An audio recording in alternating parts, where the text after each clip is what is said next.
With Doubtnut, get instant video solutions to all your maths, physics, chemistry, and biology doubts. Just click the image of the question, crop the question, and get instant video solution. Download Doubtnut app today.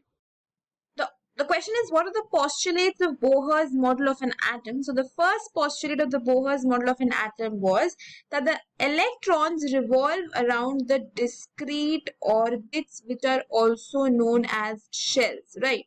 So the electrons revolve around the nucleus in specific shells, right? And these shells are represented as K, L, M, N, and so on. So he gave the letters to the shells, or they can also be represented by the numbers n is equal to 1, 2, 3, 4, which represent the first shell, the second shell, the third shell, fourth shell, and so on. So that is the first postulate that he gave, that the electrons revolve around these shells or the discrete orbits, right? The second is that the maximum number of electrons that can accommodate in a shell is calculated by 2n square, right? If you have n is equal to 1, which belongs to the K shell because that is the first shell, right? So what will be the maximum number of electrons? 2 into 1 square, which is 2. So maximum electrons that can be accommodated in K shell is equal to 2.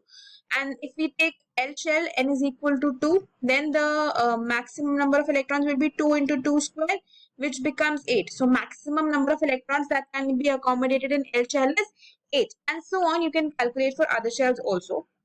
Now, another postulate that he gave was that the maximum number of electrons that can be accommodated in any shell cannot exceed 8. Because if you talk about M shell, then n is equal to 3 for M shell. So the maximum number comes out to be 18, right?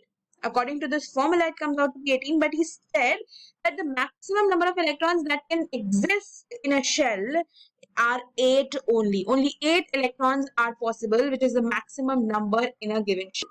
Now, another postulate was that the filling of electrons in the shell are in the increasing order, right? First, you will fill the shell with n is equal to 1.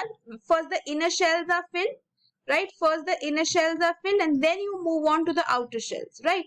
So, the filling of electrons in the shells is done in the order of the shells. For example, if this is the nucleus and this is the K shell and this is the L shell, right? So, for example, if I have 2 electrons in the K shell, now the K shell cannot accommodate more electrons. So now the incoming electron will go to the L shell, right? So first the K shell will be completely filled, and then the L shell will start filling, right?